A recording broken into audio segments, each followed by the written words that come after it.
ഇത് ഈ വർഷത്തെ ആദ്യത്തെ സ്നോ ആണ്. ഞങ്ങൾ ജർമ്മനിയിൽ വന്നിട്ടുള്ള ഫസ്റ്റത്തെ സ്നോ കൂടിയാണ്. അപ്പോൾ നിങ്ങളും എൻ്റെ കൂടെ പോരല്ലേ ഇത് കാണാനായിട്ട്? ഇത് എൻ്റെ ജീവിതത്തിൽ ആദ്യമായിട്ടുള്ളൊരു എക്സ്പീരിയൻസ് ആണ്. ഞാൻ ഇതൊരു മഞ്ഞുള്ള സ്ഥലത്ത് പോവുകയോ ഇങ്ങനെ ഒരു എക്സ്പീരിയൻസ് ചെയ്യൊന്നും ചെയ്തിട്ടില്ല. അതുകൊണ്ട് തന്നെ എനിക്ക് ഇതിൻ്റെ എല്ലാ എക്സൈറ്റ്മെൻറ്റും ഉണ്ട്. നിങ്ങൾക്ക് കാണുമ്പോൾ തന്നെ അറിയാം, മഞ്ഞ് എല്ലായിടത്തും ഇങ്ങനെ വീണ് ഇങ്ങനെ കിടക്കുകയാണ്. എനിക്കിങ്ങനെ പോയി കൈ കൊണ്ട് എടുക്കാനൊക്കെ ആഗ്രഹമുണ്ട്. കാരണം ഞാൻ ഗ്ലൗസ് ഒന്നും ഇട്ടിട്ടില്ല, നല്ല തണുപ്പാണ്. അതുകൊണ്ട് പോയി കൈ കൊണ്ട് എടുക്കാനുള്ള സാഹസമൊന്നും ഞാൻ നടത്തുന്നില്ല.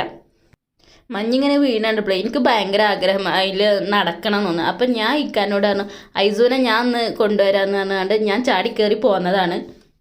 ഞാനിങ്ങനെ വീഡിയോസിലൊക്കെ കണ്ടിട്ടുള്ളൂ കേട്ടോ ഈ ആൾക്കാർ മഞ്ഞിൽ ഇങ്ങനെ സ്നോമാനും കാര്യങ്ങളൊക്കെ ഉണ്ടാക്കണമൊക്കെ. അപ്പോൾ നല്ലോണം മഞ്ഞ് വീഴുമ്പോൾ വേണം എനിക്കും സ്നോമാനൊക്കെ ഉണ്ടാക്കാനായിട്ട്. അപ്പോൾ എന്തായാലും ഞാൻ നിങ്ങൾക്കും കാണിച്ചു തരും കേട്ടോ ഞാൻ സ്നോമാനൊക്കെ ഉണ്ടാക്കുന്നത്. എന്നെക്കൊണ്ട് കഴിയില്ലെന്നൊന്നും എനിക്കറിയില്ല. ഏതായാലും നമുക്കൊന്ന് ട്രൈ ചെയ്ത് നോക്കണേ. നമ്മൾ വീഡിയോ എടുക്കുമ്പോൾ ശരിക്കും മഞ്ഞിൻ്റെ ഷേപ്പും കാര്യങ്ങളൊന്നും ശരിക്കും അറിയില്ല കേട്ടോ. ജസ്റ്റ് ഇങ്ങനെ പെയ്യണ മാത്രം കാണുന്നുള്ളൂ. അപ്പോൾ എത്രത്തോളം നിങ്ങൾ കാണുന്നുണ്ടെന്നൊന്നും എനിക്കറിയില്ല. ഇതിൻ്റെ കൂടെ ഞാൻ 2-3-4 ഫോട്ടോസും കൂടി കാണിക്കുന്നുണ്ട് കേട്ടോ നിങ്ങൾക്ക് ക്ലിയർ ആയിട്ട് കാണാനായിട്ട്. അപ്പോൾ നമ്മൾ ഐസാപ്പിൻ്റെ അവിടെ എത്തിയിട്ടുണ്ട്. മോന് മഞ്ഞിൽ കളിക്കുന്ന ഫോട്ടോസാണ് ഇതൊക്കെ. വീഡിയോ എടുക്കാൻ പറ്റിയില്ല, നല്ല തണുപ്പായിരുന്നു. അപ്പോൾ ഞങ്ങൾ തിരിച്ച് വീട്ടിലോട്ട് നടന്നുകൊണ്ടിരിക്കുകയാണ്. അപ്പോൾ ഇന്ന് ഇത്രയേ ഉള്ളൂ. ചൂസ്.